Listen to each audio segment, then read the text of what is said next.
छायावाद एक युग प्रवृत्ति भी है, काव्यधारा भी है और स्वयं में एक युग भी है। इसकी अवधि निर्धारित करते हुए 1918 से 1936-38 तक का समय प्रायः इतिहास ग्रंथों में दर्ज किया गया है।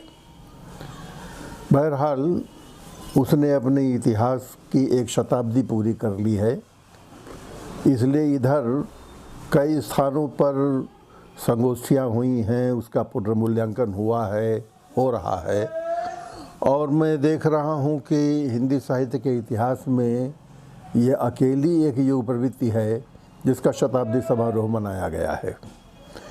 इसे कई आलोचकों ने आधुनिक हिंदी साहित्य का स्वर्ण युग कहा है। छायावाद पर बहुत लिखा भी गया है, न जाने कितने ग्रंथ हो, कितने शोध प्रबंध हो, कितने स्फुट निबंध हो, लेकिन सबके बीच से गुजरते हुए ये लगता है कि अभी बहुत कुछ अनकहा भी रह गया है। बहुत तरह के भ्रम भी पैदा किए गए हैं। आचार्य रामचंद्र शुक्ल ने इसकी व्याख्या करते हुए कुछ महत्वपूर्ण स्थापनाएं की। उनमें कुछ स्वीकार्य है, कुछ विवादास्पद है। जैसे उन्होंने इसको युग प्रवृत्ति नहीं माना, अभिव्यंजना की शैली माना। दूसरे इसकी शुरुआत का इतिहास लिखते हुए इसे एक तो बंगाली काव्य से साहित्य से जोड़ा, दूसरे इसे ईसाई फैंटस्माटा का नाम दिया और तीसरे इसके ऊपर अंग्रेजी के स्वच्छंदतावाद का प्रभाव दिखाया। ये तीनों मान्यताएं लगभग निरस्त हो गई हैं।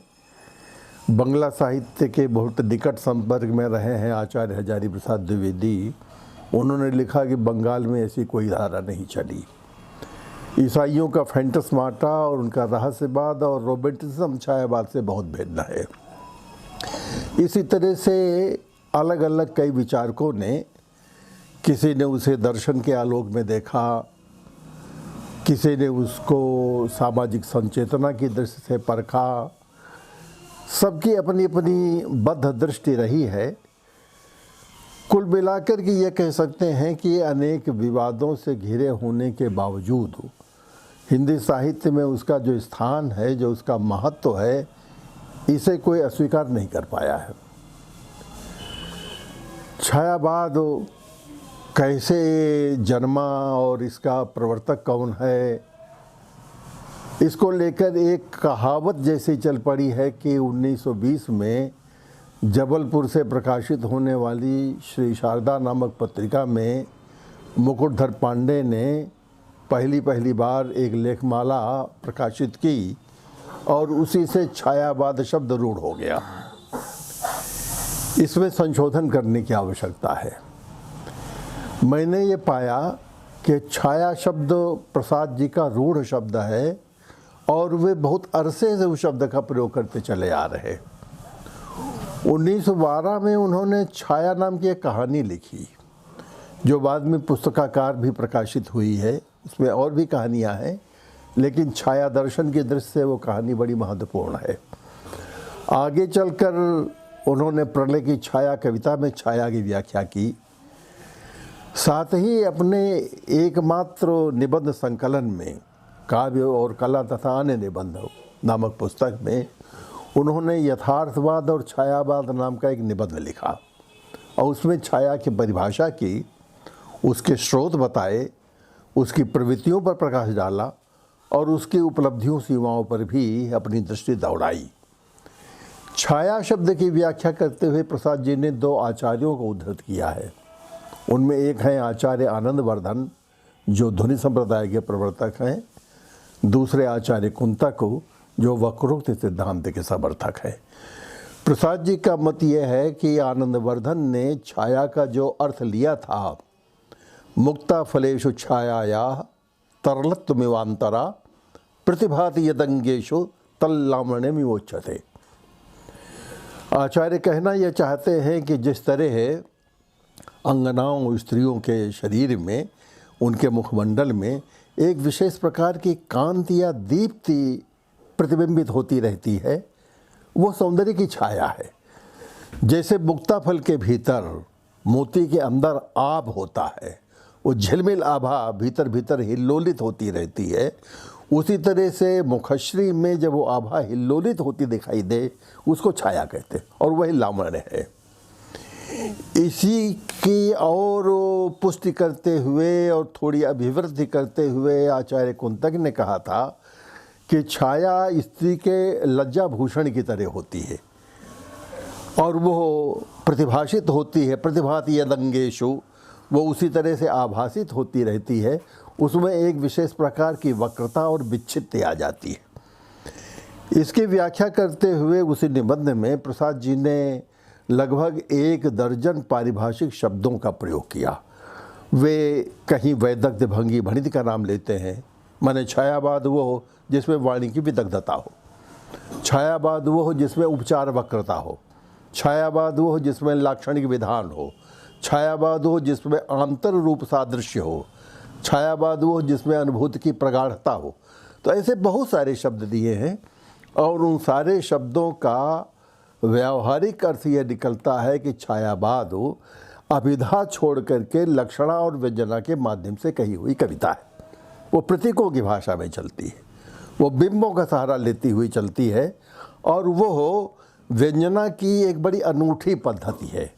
हमारे यहाँ कवित्व को माना गया था कि उसमें एक विशेष प्रकार की कलाकारिता होती है, केवल बतकही कविता नहीं है, केवल साफगोई कविता नहीं है, उसके भीतर ध्वनि होनी चाहिए, उसके भीतर वक्रोक्त होनी चाहिए।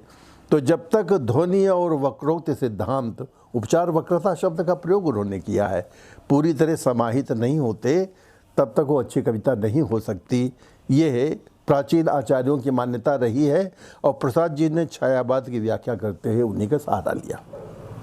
इसके पीछे कारण ये था कि द्विवेदी युग की कविता जरूरत से ज़्यादा सरल हो गई थी, वर्णनात्मक, विवरणात्मक, उपदेशात्मक, उसमें पौराणिकता भर गई थी और केवल सपाट शब्दों में वर्णन करते जाना या नामगणना करते जाना यही कविता की इतिश्री हो गई थी।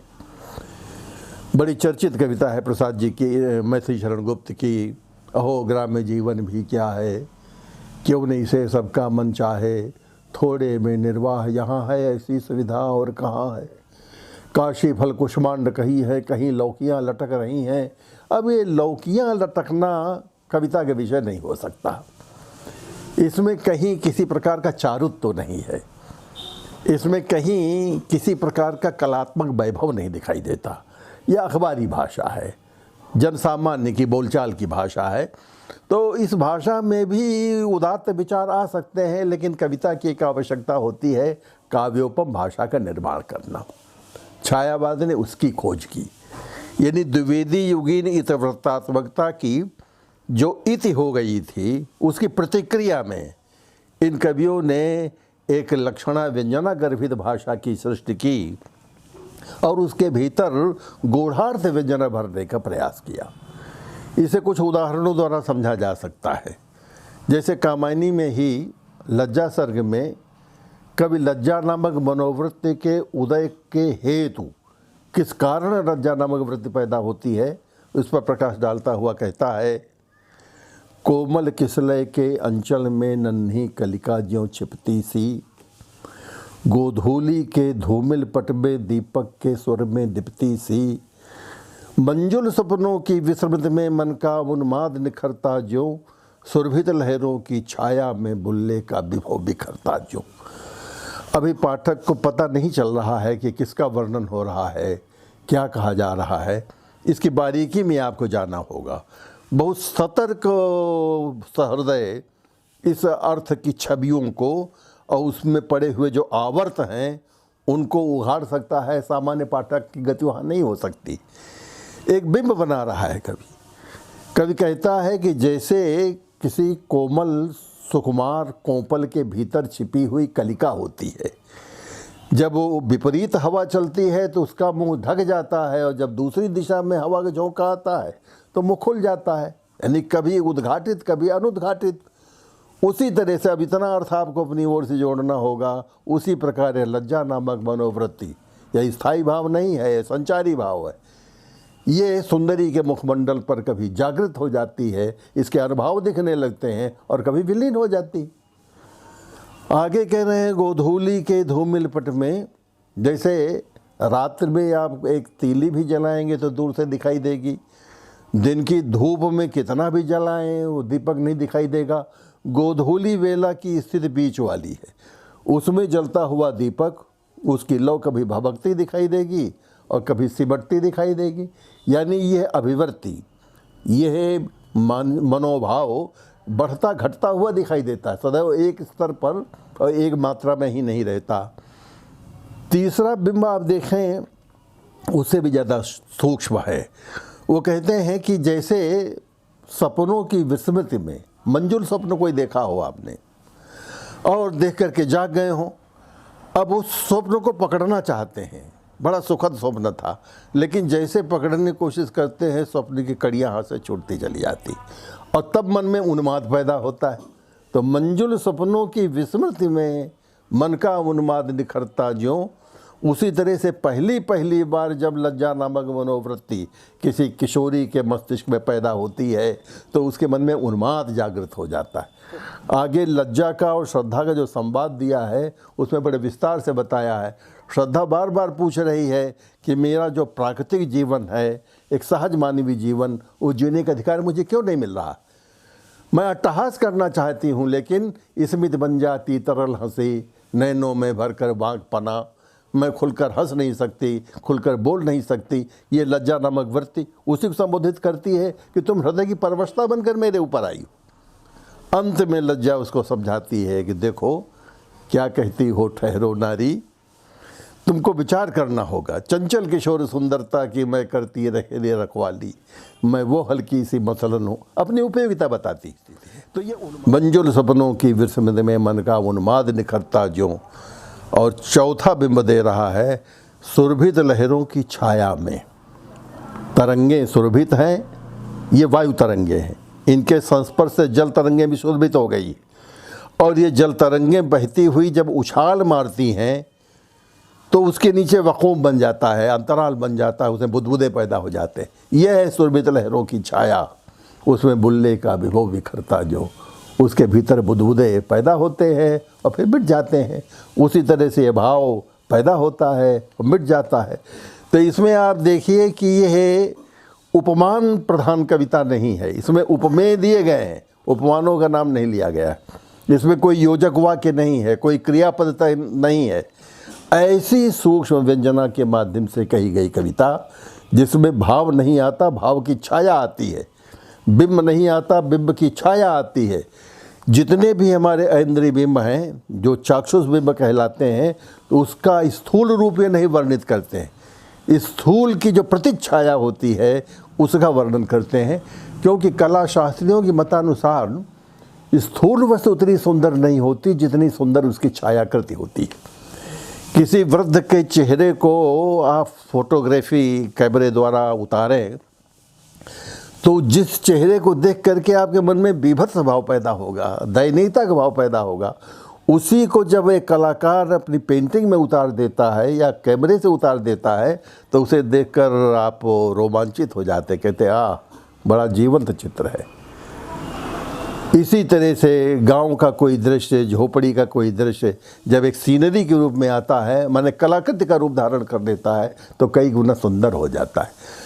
ऐसे सौंदर्य शास्त्री कहते हैं कि किसी के चेहरे को अगर बड़ी खुर्दबीन के जरिए से बहुत नज़दीक से देखिए तो उसके भीतर बड़े बड़े रोम छिद्र दिखाई देंगे और चेहरा बीभत्स हो जाएगा। तो थोड़ी डिस्टेंट व्यू, ये छायावाद की मनोवृत्ति है, तो उसकी छायाकृति का पालन करते हुए चलते। दरअसल यहाँ छाया शब्द बड़ा महत्वपूर्ण है।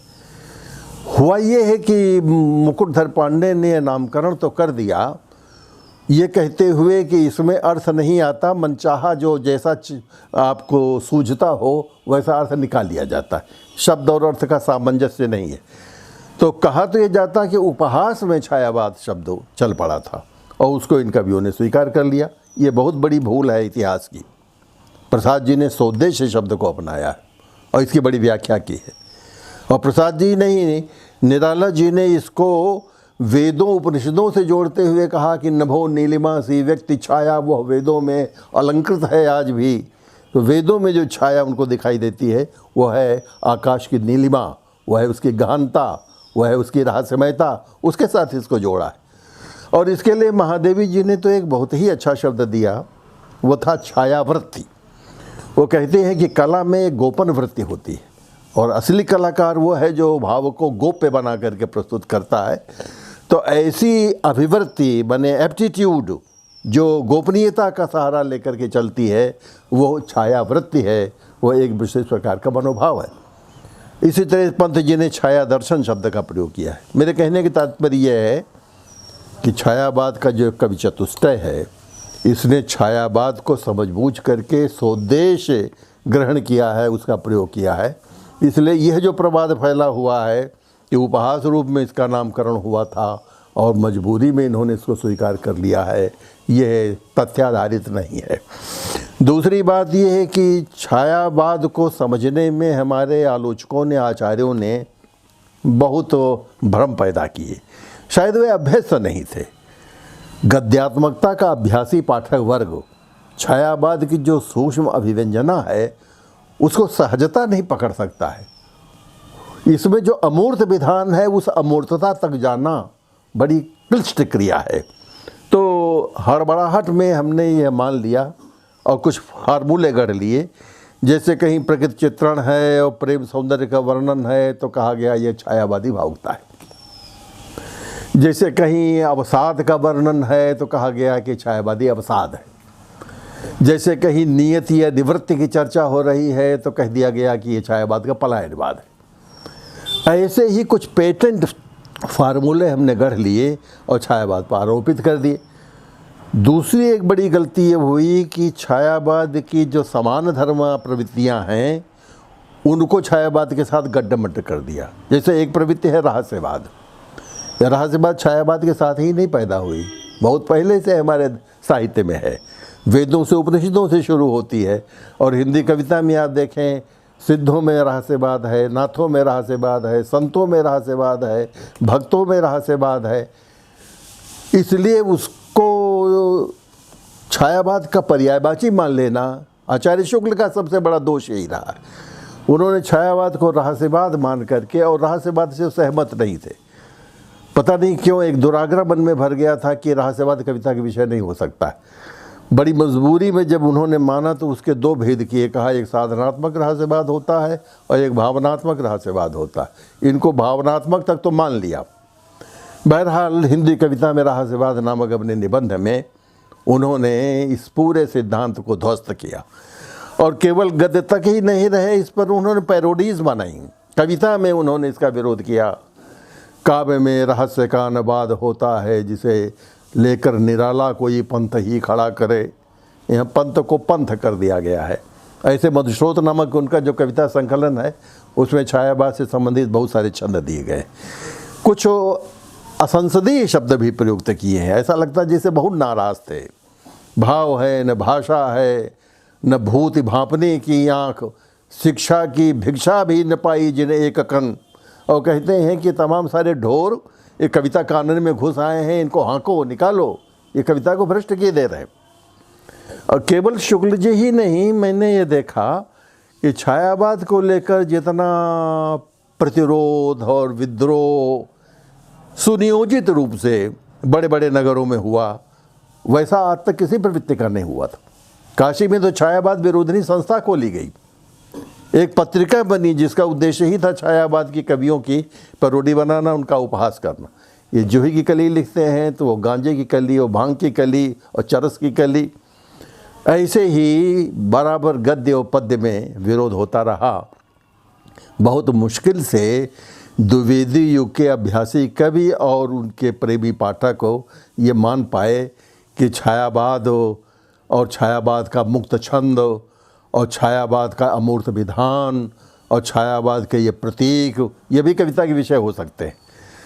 छायावाद सीधी साधी, जैसा मैंने कहा कि अभिधा में बात नहीं करता। जब प्रसाद जी लिखते हैं कि पतझड़ था, झाड़ खड़े थे सूखी सी फुलवारी में, किसले दल कुसुम बिछाकर आए तुम इस क्यारी में, तो ये किसी वाटिका का वर्णन नहीं है, जीवन वाटिका है। उसमें झाड़ झंखाड़ खड़े हैं, उसके भीतर पतझड़ आया हुआ है, अपने पराभव की स्थिति है, विपन्नता की स्थिति है, और फुलवारी सूखी हुई है, माने नीरस हो गई है, सारा जीवन तत्वहीन हो गया है। उस दौर में तुम कुशलय दल कुसुम बिछाकर मेरे जीवन में प्रवेश करते हो, प्रेमी का आगमन होता है, तो व्यंजना के माध्यम से अर्थ निकाला जाता है। लेकिन ऐसी मशक्क़त कम लोग करते हैं, मोटे तौर से उसको कुछ मुहावरों में ढाल देते हैं। बहरहाल छायावाद को समझने में ये त्रुटियाँ बड़े बड़े आचार्यों ने की। कुछ लोगों ने इसके बचाव में अपनी भूमिका अदा की, जिनमें आचार्य नंदुलारे वाजपेयी का नाम आदरपूर्वक लिया जाना चाहिए। पर उन्होंने भी जब ये देखा कि छायावादी कवियों पर अश्लीलता का आरोप किया जा रहा, कि वे बहुत तो शरीरी मांसल हो गए हैं, तो उसके ऊपर आध्यात्मिकता का आवरण ज़्यादा चढ़ा दिया कि वो संस्कृति का काव्य है, आध्यात्मिक चेतना का काव्य है। हाँ, संस्कृति अध्यात्म दर्शन भी उसके परिविषय है। उसी तरह जैसे स्वच्छंदता एक मुक्त विषय है, लेकिन स्वच्छंदतावाद और छायावाद दोनों पर्यायवाची नहीं। ये स्वच्छतावाद भी हिंदी कविता में बहुत अरसे चलता रहा है। आप मानते हैं घरानंद भी स्वच्छतावादी कवि थे। आप जानेंगे, स्वीकार करेंगे कि श्रीधर पाठक से लेकर रामनरेश त्रिपाठी तक स्वच्छंदतावादी कवि हुए। छायावाद में स्वच्छंदता की मनोवृत्ति है, माने जड़ सामूहिकता को या सामाजिक जड़ता को तोड़ने का प्रयास, उसके प्रति अस्वीकृति का भाव जरूर है। लेकिन पश्चिम में जो रोमांटिज्म पैदा हुआ वो दूसरे तरह का था। उसमें छायांकन शैली नहीं थी। ये काव्य कुल मिलाकर छायांकन शैली माने शैडो आर्ट का काव्य है। जैसे पेंटिंग में शैडो आर्ट चलता है, जिसके भीतर कोई फिगर नहीं होता है, केवल भाव होता है। उसी छायावादी कविता भावों को लेकर, अमूर्त भावों को लेकर चलती। वैसे बिंब विधान ही इतना कठिन होता है, फिर अमूर्त का बिंब विधान करना यह एब्स्ट्रैक्ट आर्ट है जो सुररियलिज्म तक पहुंचती है। तो छायावादी कविता को उस दृष्टि से देखने की ज़रूरत है, और इसके लिए बहुत सूक्ष्म पारखी होना चाहिए, तब वो इसका अर्थापन कर पाएगा, और तब उस कवि के प्रतिपाद्य तक, उसके मंतव्य तक उसकी पहुंच हो पाएगी। एक बात और उल्लेखनीय है, वो ये है कि ये चारों कवि आदि से अंत तक छायावादी नहीं है। छायावाद का इतने दीर्घ काल तक निर्वाह सहज संभव ही नहीं है। आप देखते हैं कि प्रसाद जी चित्राधार, कानन कुसुम, प्रेम पथिक, करुणालय, इन कृतियों तक छायावादी नहीं थे। वो ब्रजभाषा में कविताएं कर रहे थे, पारंपरिक कविता से जुड़े हुए थे। जब द्विवेदी युगीन धारा में खड़ी बोली में आए तो भी उनका विषय तीव्रतात्मक ज़्यादा था। इसका आगम पहली बार झरना के कुछ गीतों में, और विशेष रूप से फिर आंसू में, लहर में, और कामायनी में तो उसका कहे कि पराकाष्ठा पर पहुंचा हुआ बिंदु मिलता है। उसी तरह पंत जी का आरंभ तो छायावाद के साथ हुआ। 1918 में ग्रंथि प्रकाशित हो गई थी, और उच्छ्वास की बालिका वगैरह उनकी कविताएं, वहाँ से लेकर पल्लव और गुंजन तक वो छायावादी रहते हैं। उत्तरा के बाद पंत जी पर अरविंद दर्शन सवार हो जाता है, और तब वो ज़्यादा बौद्धिक हो जाते हैं। जिस तरह पहले उनको कोमलकांत कल्पनाओं का राजकुमार कहा जाता था, वो काव्यधारा, वो शैली पूरी तरह से विलीन हो जाती है। यह तरतर काव्योद्गार जरूर प्रकट होते हैं, लेकिन दर्शन, और वो भी अरविंद दर्शन, उसकी भूमिका में आ जाने के कारण उनका छायावाद शिथिल हो जाता है। निराला जी की स्थिति और ज़्यादा भिन्न रही। अपनी पूरी जीवन यात्रा में वे छायावाद और उसकी परवर्ती चारों विधाओं का नेतृत्व करते हैं। वे प्रगतिवादी भी हो जाते हैं कुकुरमुत्ता के स्तर पर, फिर नए पत्ते के स्तर पर प्रयोगवादी हो जाते हैं। इधर हमारे नवगीत वाले मानते हैं कि निराला ने ही गीत गंध में, गीत गुंज में सबसे पहले नवगीत शैली की रचनाएं लिखी। प्रगतिवादियों ने भी उनको अपना सूत्रधार माना, और प्रयोगवादियों ने भी माना। ऐसा बहुत कम देखा जाता है कि एक कोई कवि परस्पर विरोधी प्रवृत्तियों का नेतृत्व करता हुआ चले, पर निराला जी में वो क्षमता थी। महादेवी जी की स्थिति जरूर कही जा सकती है कि जब छायावाद समाप्त हो गया तो उन्होंने कविता लिखनी बंद कर दी, दूसरे किसी धारा में नहीं गई। मुख्य रूप से ये चतुष्टय छायावाद के अंतर्गत सक्रिय रहा है। लेकिन इस प्रसंग में भी बहुत तरह के भ्रम पैदा किए गए, और अगर छायावादी कवि की पहचान न हो पाई हो तो इसका मतलब छायावाद को हम समझ नहीं पाए। जब शुक्ल जी लिखते हैं कि छायावाद का संकेत मैथिली शरण गुप्त से प्राप्त हुआ, तो हमें शुक्ल जी की छायावाद संबंधी समझदारी पर संदेह होने लगता है। जब हजारी प्रसाद द्विवेदी लिखते हैं कि यह प्रवृत्ति सियाराम शरण गुप्त और सोहनलाल द्विवेदी में पाई जाती, ऐसे ही इन सारे आलोचकों ने नए नए नाम गिनाते हुए लगभग 1.5 दर्जन कवियों को छायावाद में खड़ा कर दिया और ये कहा कि मुकुटधर पांडे भी छायावादी, द्विज जी छायावादी, आर.सी. प्रसाद सिंह छायावादी, फिर इलाचंद जोशी छायावादी, नगेन छायावादी, यहाँ तक कि हरिकृष्ण प्रेमी छायावादी, उदय शंकर भट्ट छायावादी, जानकी वल्लभ शास्त्री छायावादी, और माखनलाल जी और नवीन जी को तो खैर कई लोगों ने उद्धृत किया कि छायावादी हैं। मेरा निश्चित मत है कि इस चतुष्टय के अतिरिक्त तो राम कुमार वर्मा तक में छायावाद नहीं प्राप्त होता। रहस्यवाद का संकेत है, लेकिन छायावाद का जो मूल स्वरूप है वो केवल और केवल चतुष्टय में मिलता है। बाकी स्फुट उद्गार कहीं आ गए हों, उनको छायावादी आंदोलन से नहीं जोड़ा जा सकता। दूसरी बात मैं कहना चाहता हूँ, छायावाद का कोई युग नहीं रहा है। वैसे भी मैं किसी काव्य प्रवृत्ति का युग नहीं स्वीकार कर पाता। आज जब 1 अरब 30 करोड़ के आसपास हमारी आबादी है, आज से 50-60 पहले भी 1 अरब तो ज़रूर रहे होंगे। उस समय 21 या 28 कवियों द्वारा बनाए हुए प्रयोगवाद को मैं युग मान लूँ, ये संभव नहीं है, ये तर्कयुक्त नहीं है। प्रकृतिवाद में भी कुल मिलाकर बहुत ढूंढने ढांढने पर 1 दर्जन कवि मिलेंगे और वो सारे युग का नेतृत्व कर रहे थे, ये संभव नहीं है। जिन दिनों छायावाद चल रहा था, उन्हीं दिनों आप देखिए समानांतर कई प्रवृत्तियाँ चल रही थी। स्नेही मंडल सक्रिय था, उसके कवि पारंपरिक समस्या पूर्ति काव्य और कवि सम्मेलनीय मंचीय कविता में ज़्यादा चतुर थे, ज़्यादा सफलता प्राप्त थे।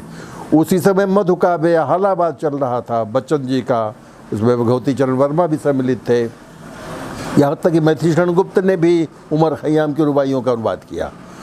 उसी बीच माखनलाल चतुर्वेदी और नवीन और सुभद्रा कुमारी का राष्ट्रीय चेतना का काव्य चल रहा था। उन्हीं दिनों अंचल और नवीन का व्यक्तिवादी काव्य चल रहा था। तो एक ही दौर है जब ये 4-4, 5-5 मनोवृत्तियाँ और काव्य धाराएँ प्रवाहित हो रही हैं, उसमें किसी एक को युग का दर्शन नहीं कहा जा सकता। वो एक धारा है, एक प्रवृत्ति है, जिसमें विशेष रूप से ये 4 कवि ज़्यादा सक्रिय रहे हैं और सफल रहे हैं। इस फुट प्रयास और दूसरों ने भी किया हो। इसे कुछ लोगों ने फिर गौण छायावाद और उप छायावाद और उत्तर छायावाद जैसे नाम देने चाहे हैं। दरअसल किसी प्रवृत्ति को गौण या उप कहना ये इतिहास दर्शन की दृष्टि से बहुत आपत्तिजनक है।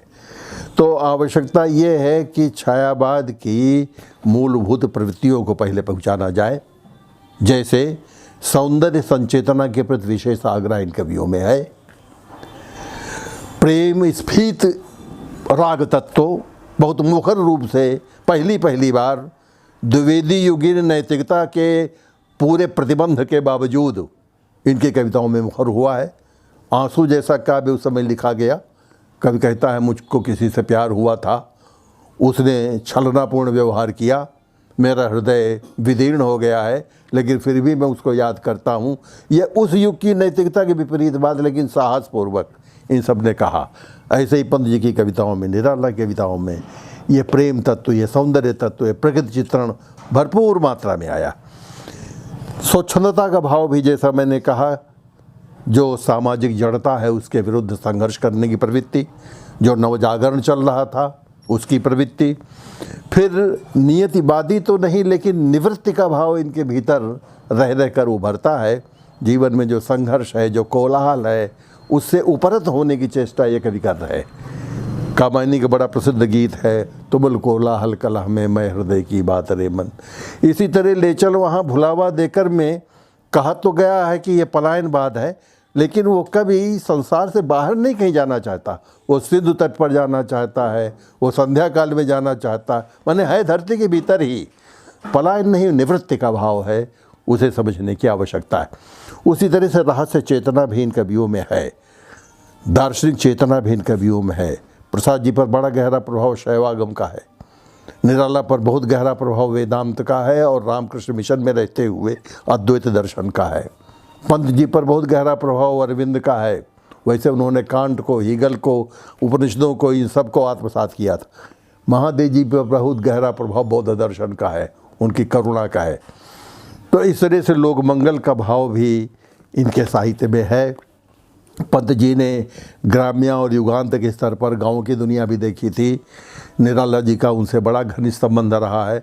ऐसी बहुत सारी कविताएं, चाहे दीन है या भिक्षुक है या विधवा है, ये उनके काव्य में और उनके गद्य में भी ये मुखरित होती रही। एक बात की ओर और मैं आपका ध्यान आकर्षण करना चाहूँगा, छायावाद केवल कविता तक ही सीमित नहीं है। इन कवियों के गद्य में भी उसी रूप में उन्हीं बिंबों के साथ, उन्हीं प्रतीकों के साथ उभरा। बहुत सारे उदाहरण मैंने संचित किए हैं, लेकिन नमूने के तौर पर एक रख रहा हूँ।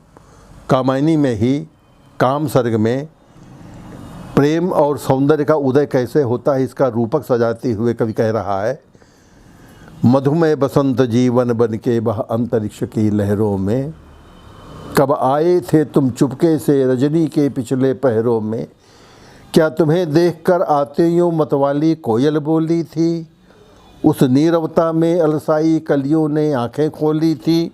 और ठीक यही रूपक को आता है चंद्रगुप्त में, कल्याणी और सुवासिनी के बीच संवाद चल रहा है। वो पूछती है कि प्रेम क्या होता है, तो उत्तर देती हुई सुवासिनी कहती है कि अकस्मात जीवन कानन में राका रजनी की छाया में छिपकर मधुर बसंत घुस आता है। देखिए, मधुमय बसंत जीवन बन के शरीर की सब क्यारियाँ हरी भरी हो उठती हैं, उसमें सौंदर्य का कोकिल कौन कहकर सबको रोकने टोकने लगता है, और मकरंद भरी आंसू की पंक्तियाँ। कहने के तात्पर्य ये है कि हूबहू वही शब्द, वही उत्प्रेक्षा, वही विधान, वही प्रतीक यहाँ भी अपनाए गए हैं। ऐसे न जाने कितने स्थल हैं।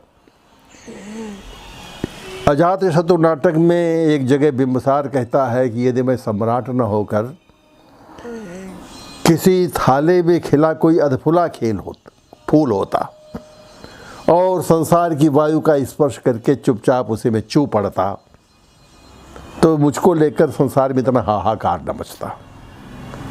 आंसू में वही प्रसाद जी कहते हैं, यदि 2 घड़ियों का जीवन कोमल व्रंतों में बीते, कुछ हानि तुम्हारी है क्या, चुपचाप चू पड़े जीते। इसलिए छायावाद को केवल कविता तक ही सीमित न रखकर प्रसाद जी की कुछ महत्वपूर्ण कहानियां हैं जो छायावादी शैली में लिखी गई हैं। नाटकों के संवाद छायावादी शैली में दिए गए हैं। उपन्यासों में भी कुछ ऐसे स्थल आए हैं। ऐसे ही पंत जी की ज्योत्सना नामक नाटिका पूरी नाट्य छायावादी शैली में है।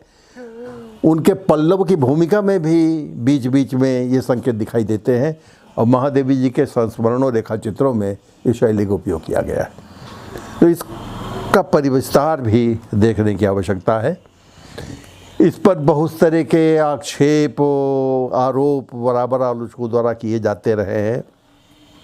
किसी ने इसको विदेशी नकल माना, और स्वतंत्रता आंदोलन के उस दौर में विदेश की कोई चीज़ समादृत हो जाए ये संभव नहीं था, इसलिए भी इसको बहुत प्रतिरोध झेलने पड़े। बाद में विदेशी विचारधारा से हम आक्रांत हो गए और अब उसकी कोई सगोगाहट नहीं होती, लेकिन पहले पहले इसका बड़ा प्रतिरोध हुआ। दूसरे ये कहा गया कि अपने समकालीन जीवन से ये कटा हुआ काव्य है। आज़ादी की लड़ाई लड़ी जा रही थी, जलियांवाला बाग की घटना हुई थी, बहुत सारे लोगों को फांसी दी गई थी, लेकिन इन कवियों ने उन पर कुछ भी नहीं लिखा। ये सही है कि अखबारी घटनाओं पर ये कविताएं नहीं लिखते थे। ये प्रासंगिक के बजाय शाश्वत मूल्यों और मानव का जो चिरंतन सत्य है उसे उद्घाटित करने की कोशिश कर रहे थे।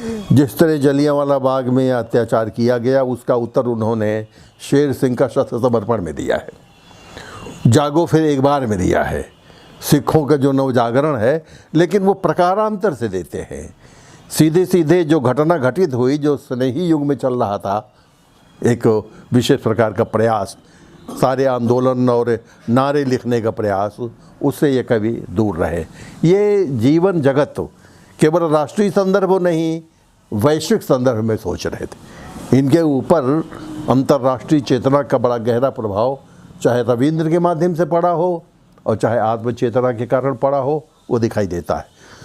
उसी तरह से प्रकृति का चित्रण प्रकृति आलंबन बन करके आती है, केवल नाम गणना के लिए नहीं। प्रकृतिमय जीवन जीने की एक लालसा इनकी कविता में बहुत है। दूसरे, अश्लीलता का भी आरोप किया गया है। ये कहा गया कि वायवी बहुत ज़्यादा है, ये कुल मिलाकर 7वें आसमान पे रहती है, धरती में इसके पैर नहीं पड़ते हैं, इत्यादि इत्यादि। उन आलोचकों के नाम गिनाने की कोई आवश्यकता नहीं है। जिनकी चर्चा विशेष रूप से होती है उसमें डॉक्टर नगेंद्र, उन्होंने अच्छी व्याख्या की है, कामायनी की अच्छी व्याख्या की है, लेकिन उनके ऊपर फ्रायड और रिचर्ड्स ज़्यादा सवार रहे हैं, इसलिए हर कवि में यौनबिंब खोजते रहे हैं। नामवर जी की पुस्तक गंभीर लेखन नहीं है, वो छात्रोपयोगी पुस्तक है, छायावृत्ति को उसमें समझा ही दे गया है। एक कार्य स्वयं छायावादियों ने किया है। पंत जी ने छायावाद पुनर्मूल्यांकन नामक एक पुस्तक लिखी। उनके व्याख्यानों के संग्रह है जो इलाहाबाद विश्वविद्यालय में दिए थे। उसमें उन्होंने छायावाद की बारीकियां भी बताई, लेकिन कुछ भ्रम भी पैदा कर दिए। छायावादी कवियों की गणना कराते हुए नई कविता के और समकालीन कविता के जो भी बड़े बड़े कवि थे, उन सबको उन्होंने छायावादी धारा में शामिल कर लिया। उनके हिसाब से गिरजा कुमार माथुर भी छायावादी थे, धर्मवीर भारती भी छायावादी थे, दुष्यंत कुमार भी छायावादी थे। तो इसकी वजह से छायावाद की पहचान फिर कहीं उलझन में पड़ गई कि जिसको हम प्रयोगवाद कहते हैं, जिसको नई कविता कहते हैं। छायावाद दरअसल उनका उद्देश्य ये हो गया कि छायावाद अभी भी पूरी तरह सक्रिय है और मैं उस छायावाद का वरिष्ठतम कवि हूँ। एक बार आधुनिक कवि की भूमिका में वो घोषित कर चुके थे कि छायावाद के पास पोषक सामग्री नहीं थी, इसलिए उसकी मृत्यु हो गई। दोबारा अरविंद दर्शन से बधे तो थे, लेकिन उतनी ख्याति नहीं पा रहे थे। तो फिर उस सौंदर्य बोध और नव्य सौंदर्य बोध के नाम पर उन्होंने छायावाद को अंगीकार किया और उसकी जो यह व्याख्या की, स्वयं अपनी व्याख्या बहुत अच्छी की है। निराला महादेवी और प्रसाद जी की व्याख्या बहुत अच्छी की है, बहुत सही मूल्यांकन। पर छायावाद को पहचानने में एक बार पुनः भूल हुई और भ्रम फैला, उसके निवारण की भी आवश्यकता है।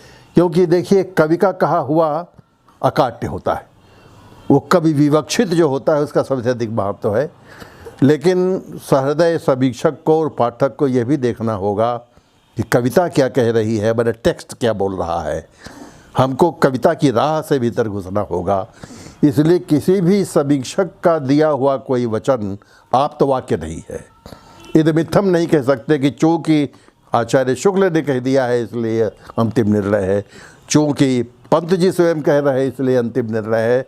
ये साहित्य का क्षेत्र है, पूरी तरह से खुला हुआ है। आपके पास तर्क और तथ्य होने चाहिए, उसके विवेचन का आपको अधिकार है।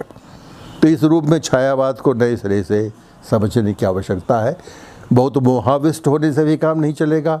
और जैसा इधर नवतावादियों ने अविचारित रूप से घोषित कर दिया है कि आधुनिकता बोध के मार्ग में सबसे बड़ा बाधक तत्व है छायावाद, ये नामवर जी के श्रीमुख से निकले हुए वचन हैं। जब व्यक्ति की आस्था ही उस विषय पर, उस विधा में ना हो, तो उसका मूल्यांकन क्या कर सकते। बहरहाल ये दोनों अतियाँ हैं। वो एक महत्वपूर्ण काव्यधारा है हिंदी साहित्य और ख़ास तौर से आधुनिक साहित्य में। कविता की ऊंचाई, उसका जो चरमोत्कर्ष है, वो छायावाद में दिखाई देता है। उसके बाद बराबर पराभव होता चला जा रहा है।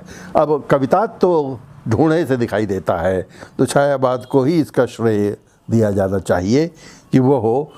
दरअसल अगर उसका व्यापक प्रचार प्रसार हो तो विश्व स्तर पर प्रतिष्ठित होने वाली कविता है। कामायनी जैसा महाकाव्य मैं समझता हूँ भारतीय भाषाओं में ही नहीं, विश्व के साहित्यों में भी इना गिना होगा। ये छायावाद की सबसे बड़ी उपलब्धि है, उस पर पुनर्विचार करने की आवश्यकता है। और मैं समझता हूँ कि शताब्दी वर्ष मनाते हुए इसका आयोजन कहीं न कहीं अपने मूल में होना चाहिए, तब संभवतः बहुत सारी समस्याओं के समाधान हम खोज लेंगे।